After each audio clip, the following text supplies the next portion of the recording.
gudoomiyaha maxkamadda guud ee shareecada dawlad deegaanka Soomaalida Sheekh Axmed Maxamed Aadan iyo xubno kale oo wehelinaya ayaa magaalada Wardheer ku qabtay shir ku saabsan wacyigelinta arrimaha qoyska iyo saameynta ay dagaalada qabaa'ilka walaalihii ay ku leeyihiin jiritaanka iyo xasiloonida qoyska. shirkan oo ujeedkiisu daarnayd wacyigelinta arrimaha qoyska iyo saameynta ay dagaalada qabaa'ilada walaalaha ay ku leeyihiin jiritaanka iyo xasiloonida qoyska ayaa loo qabtay shaqaalaha maxkamadda shareecada gobolka, culimo diinka, odayaasha waxgaradka iyo qaybaha kala duwan ee bulshada.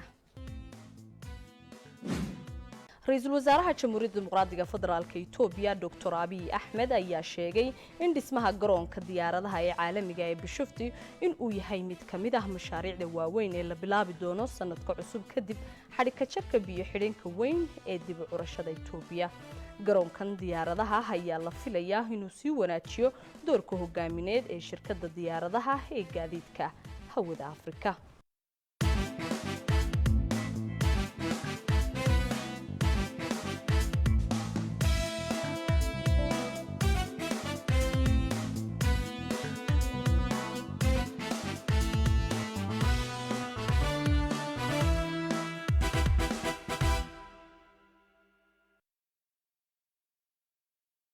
kulanti wacan wanaagsan daawad lahaantiinba meel kastoo dalka deegaanka iyo daafaha caalamka baad ka joogtaan ku soo dhawaada xilli tabinteeni wareed maalinimo warkan waxa idin kaga imanaya maqal muqbaahiye ee SRTV waxaan idin la socodsiinaysaa anigoo haboon yaasiina qodobada ugu door koroneen maanta idin haynana waxa kamid ah qaar kamid ah shacabka ku dhaqan degmada Laaca gaar ahaan qabalaha koobaad ee degmadaasi ee magaalada Jigjiga ayaa soo dhaweeyay dib u dhiska iyo dayactirka laga wado jidka dhexmara xaafadaasi. jidkan oo xilliyada uu roobku da'o bulshadu ku dhibaatoon jireen ayay shirkadda dhismaha jidadka ee dawlad deegaanka Soomaalidu dayactir ku sameynaysaa. dalka Bangladesh rag hubeysan oo mootooyin wata ayaa weeraray isku soo bax siyaasadeed oo ka dhacay dalkaasi iyagoo dilay hal qof dhaawacayna laba qof oo kale. xisbiyada waaweyn ayaa arbacadii furay ololahooda doorashooyinka loo qorsheeyay February 2026 taasi oo tii ugu horeysay tan iyo kacdoonkii dhimashada badnaa ee sanadkii hore lagu riday dawladii kale taliska ahayd ee hogaamiyihii hore ee Sheekh Xasiina.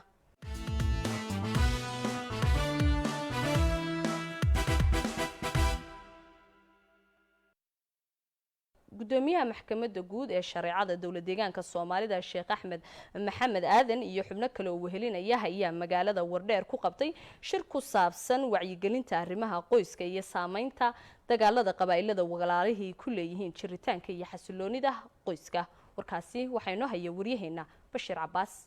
gudoomiyaha maxkamadda guud ee shareecada dawladda deegaanka Soomaalida Sheekh Axmed Maxamed Aadan iyo xubno kale oo ku helinayay ayaa magaalada Wardheer ku qabtay shir ku saabsan wacyigelinta arrimaha qoyska iyo saameynta ay dagaalada sokeeye ku leeyihiin jiritaanka iyo xasiloonida qoysaska. shirkan oo ujeedadiisu daarnayd wacyigelinta arrimaha qoysaska iyo saameynta ay dagaalada sokeeye ku leeyihiin jiritaanka iyo xasiloonida qoysaska oo uu shir gudoominayay gudoomiyaha maxkamadda guud ee shareecada dawladda deegaanka Soomaalida ayaa waxa kala soo qayb galay mas'uuliyiinta maamulka gobolka Doolo ugu horeeyo hoggaanka nabadgelyada ahna kusimaha gudoomiyaha gobolka Doolo. shirkan oo loo qabtay shaqaalaha maxkamadda shareecada, culimo diinka, odayaasha waxgaradka, xafiisyada arrimaha haweenka ee degmooyinka gobolka Doolo iyo qaybaha kala duwan ee bulshada. gudoomiyaha maxkamadda guud ee shareecada dawladda deegaanka Soomaalida Sheekh Axmed Maxamed Aadan ayaa furay shirkani.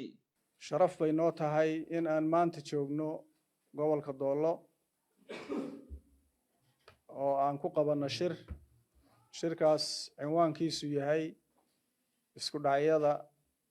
dadka ahalka ah iyo saameynta ay ku leeyihiin saameynta uu ku leeyahay isku dhacaasi qoyska. shirkan waxa weeyaan shir sanadkiiba aan qabano hal mar ah. inta badan Jigjiga ayaan ku qaban jirnay, meelaha qaarkood oo kale oo ka baxsan Jigjiga ma badnayn intaan ku qabanaynay. laakiin maanta waxaan garanay in gobolka Doolo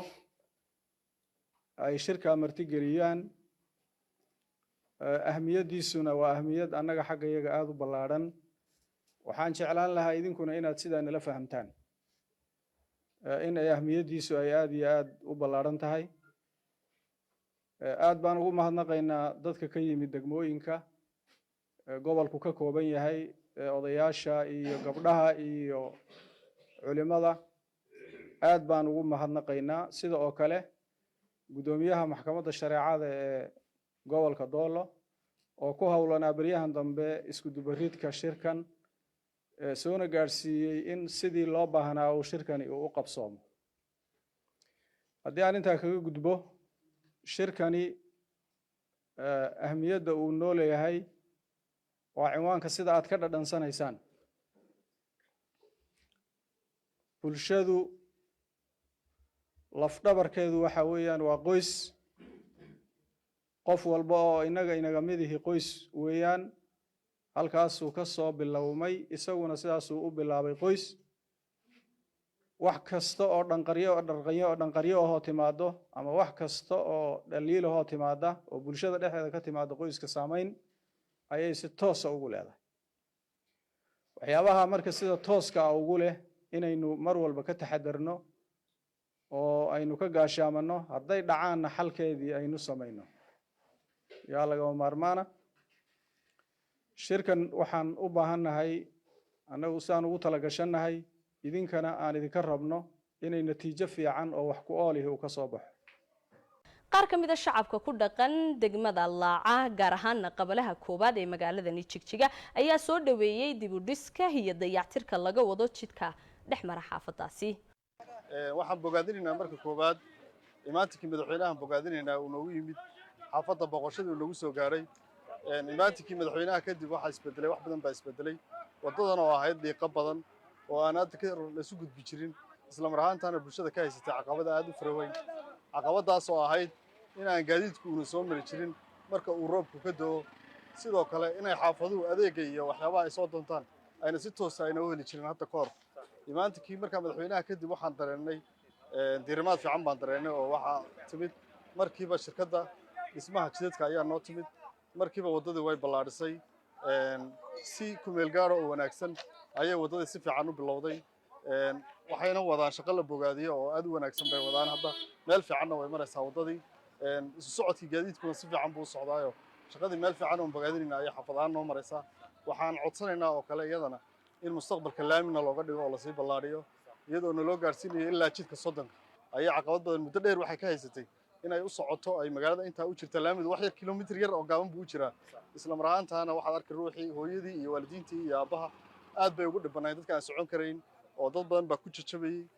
dhiiqada darteed awgeed marka maanta waxaan aad u bogaadinaynaa imaatikii madaxweynahan aad u bogaadinaynaa taasoo aan aragnay jawaab degdega oo ay markiiba shirkaduna iyaduna ay shaqo ballaaran ay qabatay wadadan dhiiqay ahayd marka uu roobku da'o haddii ay bugta timaado habeenkaa waa la dhixinayay lama bixi karay maantana wataa waad aragtaa laami kama duwana marka halkaa iga dambaysa ayay ku joogsatay tiirashii iyo waxba arqaladeeyey ha naloo wadaan leeyahay horta eega tan mustaqbalka dambana ee laamiyada marka la sii daayana dadkan ka midna marka anigu sidaasaan uga mahad celinayaa dawladduna way mahadsan tahay dadweynuhu mahadsan ruux baa bukooni waqtigaa ambalaas ma jirto bajaaj yar baa la qaadi biyo lama mari karayo dhiiqa lama mari karayo suuquu roob kugu heli bajaajtu waxay odhanaysaa ma tegayo waddadaa gaaban ee mataanaha ma tegayo anigu wax kasta 500 oo riyaal hataa siiso ma tegayo dhibaatadaasaan haysa awal wadadan waxay ahayd wadada aad meelaha Jigjiga ugu dhooqa badan haddana shaqo fiican baa ka socoto si fiican baa aad loogu dhisay qaybtii kalena way laaban tahay marka ma sha Allah aad baan ugu faraxsanahay durbe nafis baan helay inta eega la dhisay wadada marka magaalada sideeduba waa nabadgeliyo iyo light iyo biyo iyo wado dhacdooyinka ugu badan ee hadda ka jirta waxay ahayd inay wadada dhiiqa intay biyo fadhistaan annagoo arday oo aad u dedegsanayna bajaajyadii iyo gawaadidii iyo baabuurtii iyo intaan weynay aanu lugaynay ama aan dhaxda ka soo noqonay waxbarashadan socno رئيس الوزراء جمهورية المرادقة فدرال إثيوبيا دكتور أبي أحمد أيها شيئين اسمها قرون كعالمي جاي ديارها بشوفتو إنه يهاي مت كميدها مشاريعها ووين اللي بلابي دونه سنة كعصوب كدب حركة شركة بيحدين كويناه دب عرشده إثيوبيا وركاسنا وحينا هي وريهنا محمد عبدي إثيوبيا دكتور أبي أحمد أيها شيئين إن اسمها قرون كعالمي جاي بشوفتو إنه يهاي مت كميدها مشاريعها ووين اللي بلابي دونه سنة cusub xilligii xadhika jarka biyo xidheenka weyn ee dib u curshada Itoobiya garoonka diyaaradaha ayaa la filayaa in uu wanaajin doono doorka hogaamineed ee shirkadda diyaaradaha ee gaadiidka hawada Afrika. shirkadda diyaaradaha Ethiopia ayaa la filayaa inay bilowdo mashruuca garoonka diyaaradaha ee Bishoftu dhamaadka bisha Hiddaar. shirkadda diyaaradaha oo heshiis $7.8 bilyan ah la gashay bangiga horumarinta Afrika oo ku saabsan dhisidda garoonka diyaaradaha cusub ayaa dalbanaysa 100 diyaaradood oo cusub. garoonkan weyn ee diyaaradaha oo ka koobnaan doona terminaal weyn oo rakaab ah, xarumo lagu maareeyo xamuulka, xarumaha taageerada loogu talagalay shirkadaha diyaaradaha, warshadeynta beeraha iyo goobo ganacsi oo kala duwan. mashruucan marka laga tago shaqa